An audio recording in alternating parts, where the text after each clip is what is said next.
This project was for a company called The Attic Room. Basically we had to make a Chinese type doll which was going to go on an exhibition stand to last about 2 or 3 days. Now, working from their little model, I actually scaled it up and done a plan drawing, a side, profile and the front on, and from there I started to carve it in polystyrene. And here we have the little model, which is actually like a foam costume one, which they put in a crane machine and people can win them actually on the stand. It's always good when we work from a model, but in this particular case I brought the head a little more centred on top of the body, so when it actually is on the stand it can stand up with some sort of stability.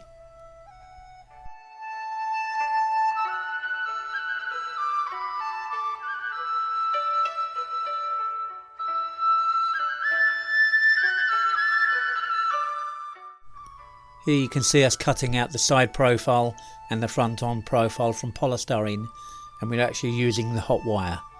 We're stacking the blocks up just so we're saving the amount of waste on the polystyrene, and then once we get to this stage I'll start to use the hot wire and then cut out the actual corners off this kind of cubist form at the moment.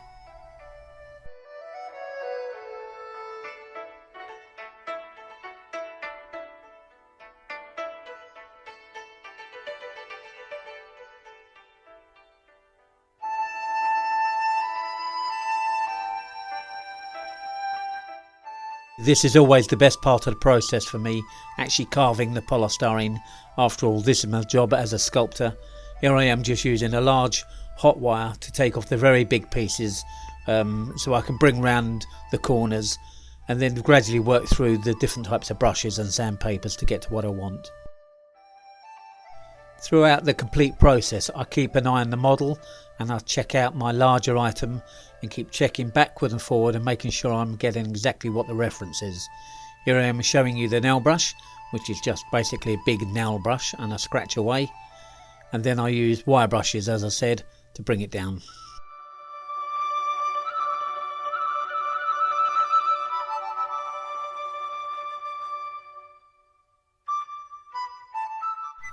And although this process is quite time consuming, it also keeps me fit and it saves me going to some sort of gym.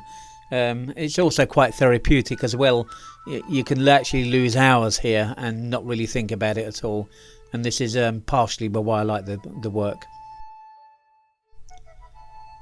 Here I am actually drawing some details. I'm trying to plot out where the hairline's going to be, draw the mouth and the eyes, and just like making sure that everything looks correct before I finish off the carving.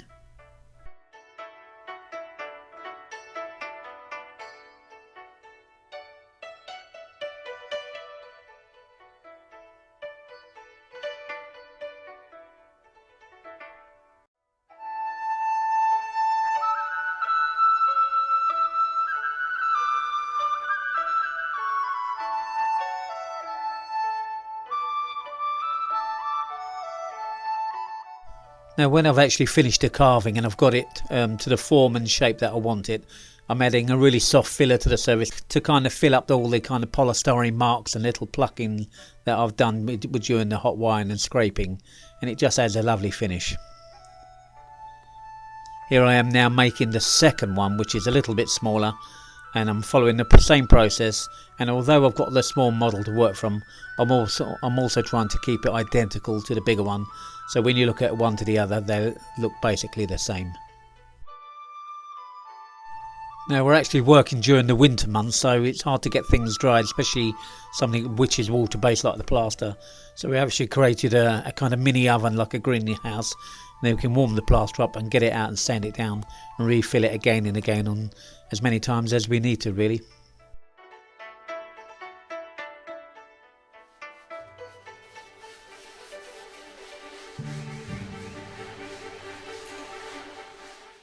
It's a strange thing, when you're actually carving something really detailed it gets quite easy because there's so much to take your eye and concentration away from the sort of the finish, but when you make something which is relatively simple, it's harder to get right, in my opinion.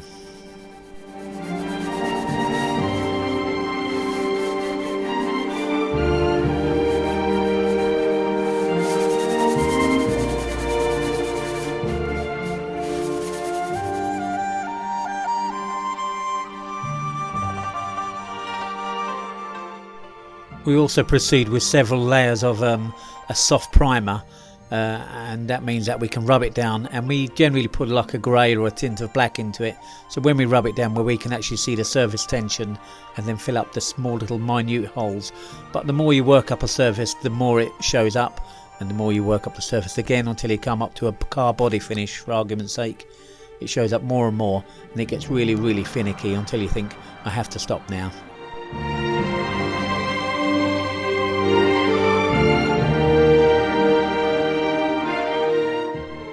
Then we start to add the colour, and here we are just blocking out a black, and then we start painting the eyes until we kind of work it up until we can actually see sort of small imperfections, and then we can home it down until we're really there.